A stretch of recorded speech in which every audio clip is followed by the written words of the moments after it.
ప్రజా సమస్యల మీద పోరాడి ప్రభుత్వాలను నిలదీసి ప్రభుత్వాలు ఏ పార్టీ ప్రభుత్వాలు పరిపాలించే ఒక విధానము మన భారతదేశ ఇండియన్ పాలిటిక్స్లో ఉన్నటువంటి విషయం. కానీ ప్రధానమంత్రి బీజేపీ ప్రధానమంత్రి మోడీ అయిన తర్వాత రాను రాను భారతదేశంలో రాజకీయ విలువలు పడిపోయినాయి, రాష్ట్రంలో కూడా రాజకీయ విలువలు పడిపోయినాయి. ఇప్పుడున్న సిచ్యువేషన్లో ఈ బీజేపీ పరిపాలనలో ప్రజా పోరాటాలు బంద్ అయిపోయినాయి. ప్రజా సమస్యల మీద ప్రతిపక్ష పార్టీలు మాట్లాడకుండా బ్లాక్మెయిల్ పాలిటిక్స్, బ్లాక్మెయిల్ వ్యవస్థ నడుస్తున్నది. ప్రజలు సమస్యలలో ఉంటే అది అడిగే ప్రయత్నం అపోజిషన్ పార్టీ కాంగ్రెస్ కానివ్వండి, ఇంకా ఏ పార్టీలైనా మాట్లాడితే వాళ్ళ మీద అధికార దుర్వినియోగంతో రాజకీయంగా బ్లాక్మెయిల్ చేస్తూ ప్రతిపక్ష పార్టీల యొక్క నాయకుల యొక్క గొంతుని తొక్కే యొక్క సాంప్రదాయాన్ని బీజేపీ మోడీ అమిత్ షా పరిపాలన మన భారతదేశంలో కొనసాగుతుంది. విచిత్రమైన పరిపాలన, బాధాకరమైన బాధించే మా అందరూ బాధపడే పరిపాలన. మనమందరం కూడా అనేక మంది ప్రధానమంత్రులను చూసినాము. ఒక ప్రధానమంత్రి హోదాలో ఒక మాట అంటే ఆ మాటకు ఒక విలువ ఉంటుంది, ఆ పోస్టు ఒక విలువ ఉంటుంది. అలాంటి విలువలతో కూడుకున్న అనేక మంది ప్రధానమంత్రులు ఈ దేశాన్ని పరిపాలించారు. అనేక మంది ప్రధానమంత్రులు ప్రధానంగా కాంగ్రెస్లో అయితే ఇందిరాగాంధీ గారు, రాజీవ్ గాంధీ గారు దేశ ప్రజల పాలసీ మ్యాటర్లో వాళ్ళు బలిదానాలు అయిపోయారు. వాళ్ళు చనిపోవడం జరిగింది, చంపబడ్డారు వాళ్ళు.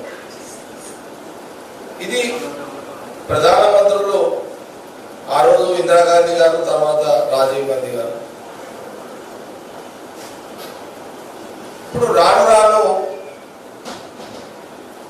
పరిపాలన అధికారం రావడానికి కొన్ని ప్రభుత్వ సంస్థలను ఉపయోగించుకుంటుంది బీజేపీ కేంద్ర ప్రభుత్వం. అసలు ఇన్కమ్ ట్యాక్స్ డిపార్ట్మెంట్ అంటే అవినీతిని సొమ్మును బయటకు తీసేది ఇన్కమ్ ట్యాక్స్. కానీ ఇప్పుడు ఆ పని ఇన్కమ్ ట్యాక్స్ చేస్తుంది. ఏ రాజకీయ పార్టీ నాయకుడిని భయపెట్టాలన్నా, ఒక నాయకుడిని బ్లాక్మెయిల్ చేయాలన్నా ఇన్కమ్ ట్యాక్స్ డిపార్ట్మెంట్ని ఉపయోగిస్తున్నది బీజేపీ ప్రభుత్వం.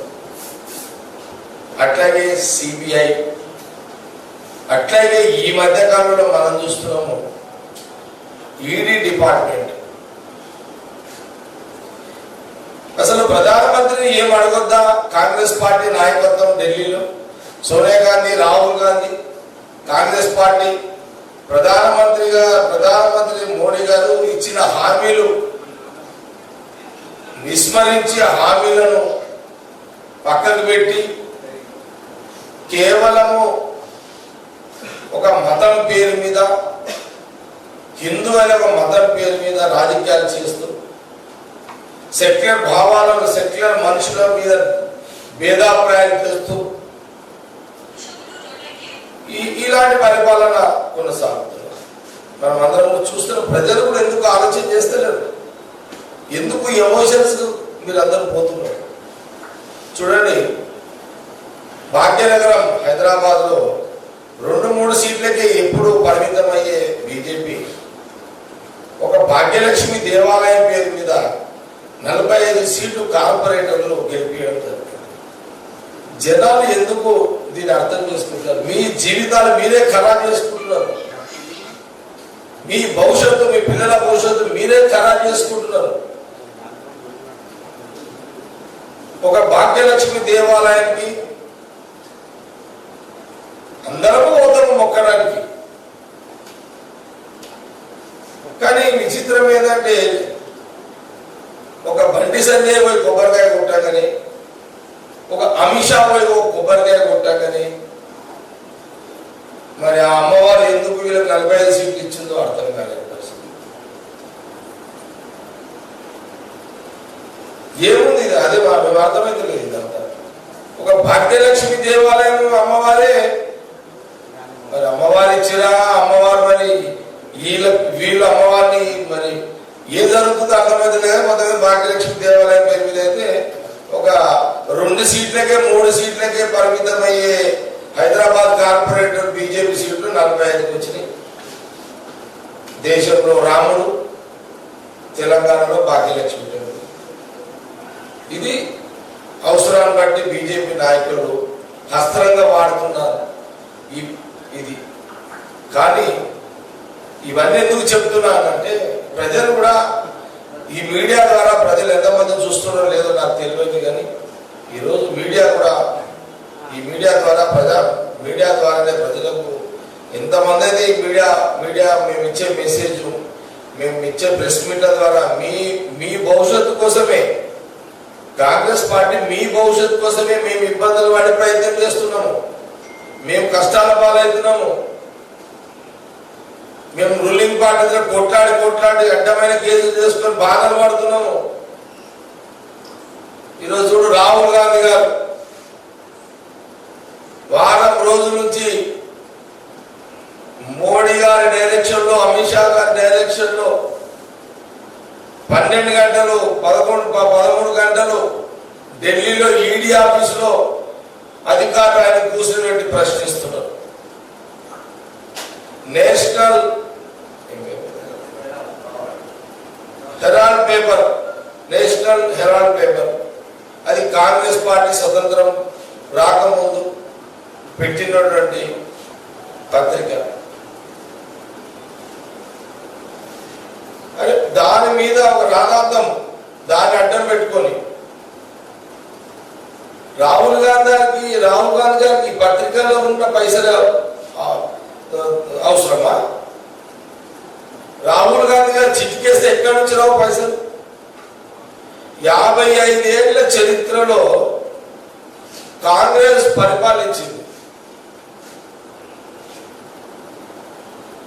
16 సంవత్సరాలు నెహ్రూ గారు ప్రధానమంత్రి, అంతేనా? 16 సంవత్సరాలు నెహ్రూ గారు ప్రధానమంత్రిగా ఉన్నారు. ఇందిరాగాంధీ గారు 17 సంవత్సరాలు ప్రధానమంత్రిగా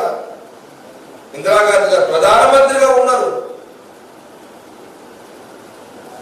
తర్వాత ఆ కాంగ్రెస్ పార్టీ సహకారంతో అనేక మంది ప్రధానమంత్రులు.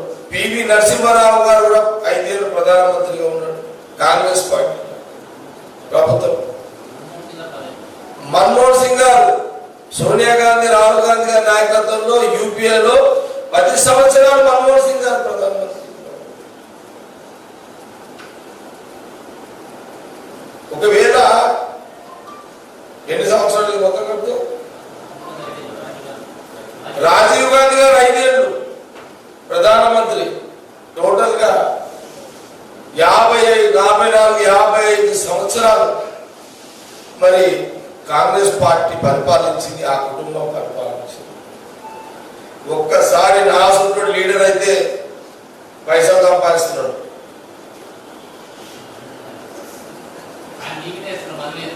నాసుంటాడు అయితే ఈజీగా 10 కోట్లు 20 కోట్లు సంపాదిస్తున్నాడు.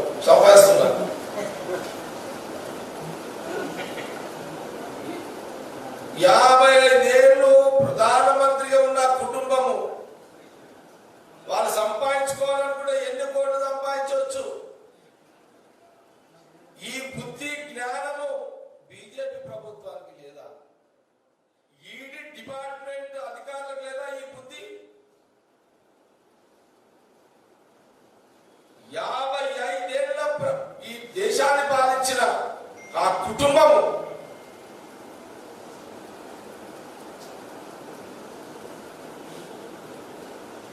ఇంత దుర్మార్గమైన రాజకీయం అవసరమా?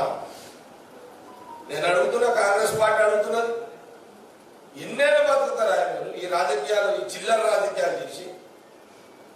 అలాంటి కుటుంబంలో ఉన్న రాహుల్ గాంధీ గారికి ఒక పేపర్లో, ఆ పేపర్ నేషనల్ పేపర్ ఏదైతే ఉందో కాంగ్రెస్ పార్టీ పత్రిక, ఆ పేపర్ ద్వారా ఆయన పైసలు తినాల్సిన అవసరమా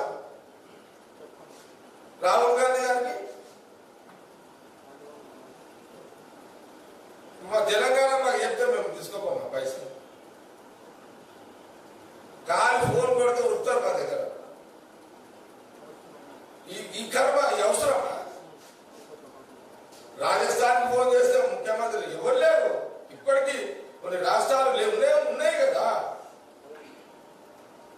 అని ఈ జ్ఞానం కూడా లేదా వీళ్ళకు, బీజేపీ వాళ్ళకు, డిపార్ట్మెంట్ వాళ్ళకు?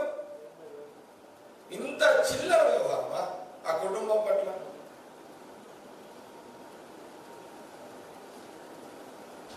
ఎంత ఈ స్వతంత్ర ఉద్యమంలో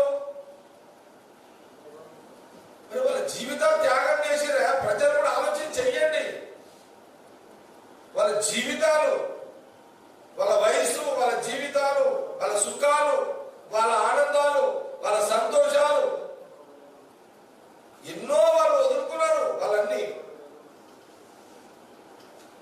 ఒక్క రోజు జైల్లో ఉంటే, 2 రోజులు జైల్లో ఉంటే కాళ్ళు ఎందుకు కొట్టుకుంటారా?